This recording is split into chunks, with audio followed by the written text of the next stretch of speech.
berarti storytelling. Oke, langsung aja nggak lama-lama biar pada ibu-ibu nggak penasaran apa sih storytelling yang akan dibawain. Langsung aja, ini dia penampilan storytelling yang akan dibawakan oleh Fatimah dan Azkia. Kepada Fatimah dan Azkia, dipersilakan.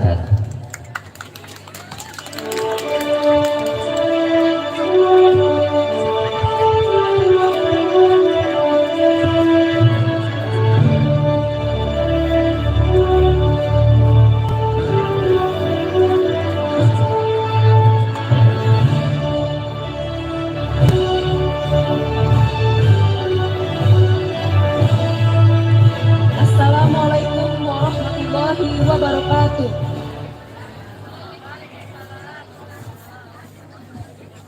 Hello everyone.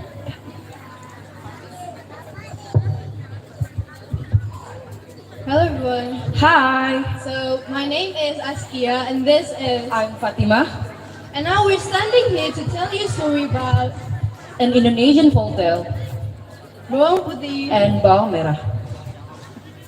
A long time ago, in a nice quiet village, there lived a wealthy merchant who lived with his daughter who was named Bawang Putih. This merchant's wife had long since passed away. He really fond with his daughter because she really obedient and kind-hearted. One day, as he came home from traveling, he brought a woman and her daughter along with him. He wanted to marry this woman. So Bawang Putih now had a stepmother and a stepsister who was named Bawang Merah. When her father went to trade, the stepmother and Bawang Merah would treat Bawang Putih like a servant. Bawang Putih did all the work that her stepmother ordered. She cleaned the house, she cooked, washed all the clothes, and looked for firewood. If Bawang Putih's work went wrong, her stepmother would punish her by not feeding her at all. Every morning, Bawang Merah and her stepmother took turns shouting at her, Bawang Putih, wash my clothes. and not yet finished washing the clothes. Bawang Putih would then be called by her stepmother. Bawang Putih, where's the food? We are hungry. Okay, Mom. Because Bawang Putih worked so hard and was punished so harshly, her body became thinner. One day, her father returned home and fell ill. He was very ill and Bawang Putih was very sad because of it. She never left her father alone.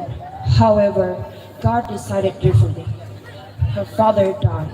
Father, don't leave me alone, Father. While Bawang Putih wept and cried.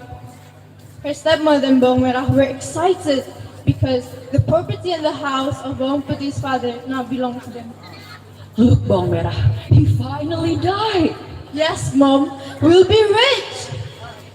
But Bawang Putih's life was miserable after her father died. There's no one will comfort and love her just like before. But not just that, the stepmother and Bawang Merah still tortured her. He always tried to be patient, but sometimes she would cry at night. Lord, please help me. Why are they always evil to me? One day, Bawang Putih went to the river to wash clothes. She was sleepy and hungry. Her body was weak. While washing, she didn't realize that her stepmother has away. Oh no!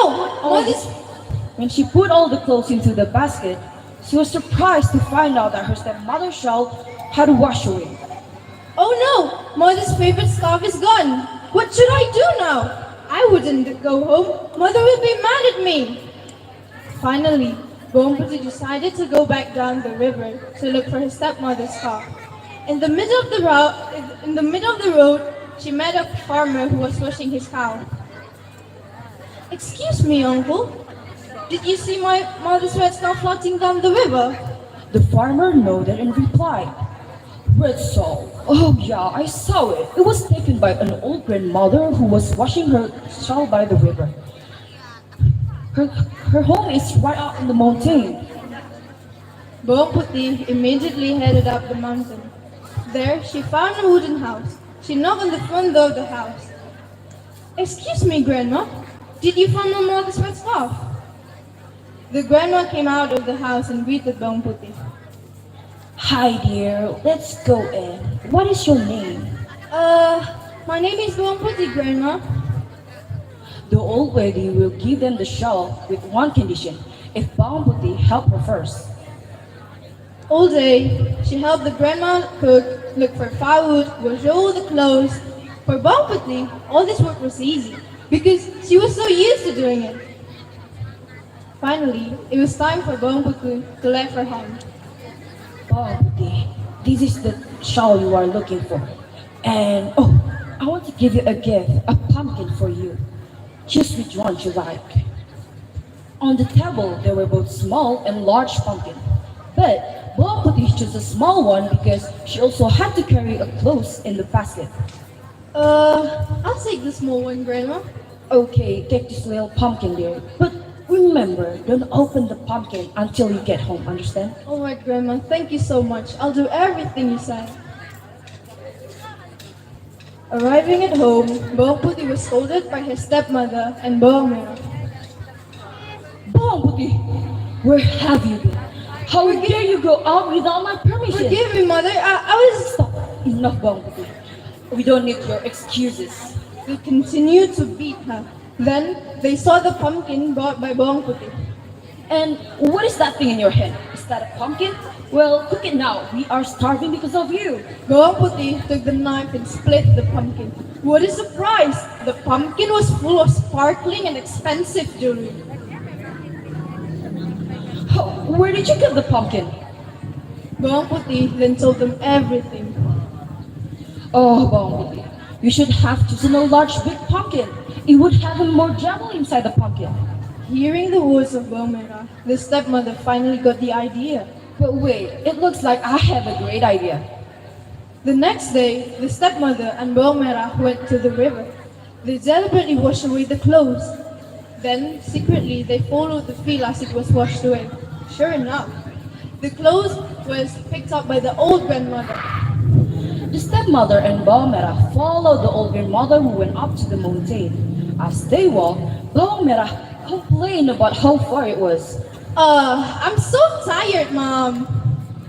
Bamera, I said be patient. Soon, we will get even more jewelry than Bamputi. No, but I'm so tired. Said be patient.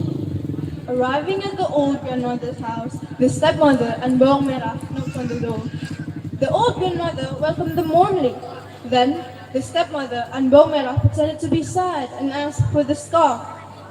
Dear grandmother, did you find my mother's red scarf? Oh yeah, it just so happens that Grandma found it on the river. Just like Bamputi, they knew that the grandmother will give them the shell with one condition, to help her first. And the only way to get the pumpkin was to help and work with the grandma. But they still couldn't stop complaining about it. I'm so tired. If it weren't for the pumpkin, I wouldn't do this. Yeah, I'm also tired.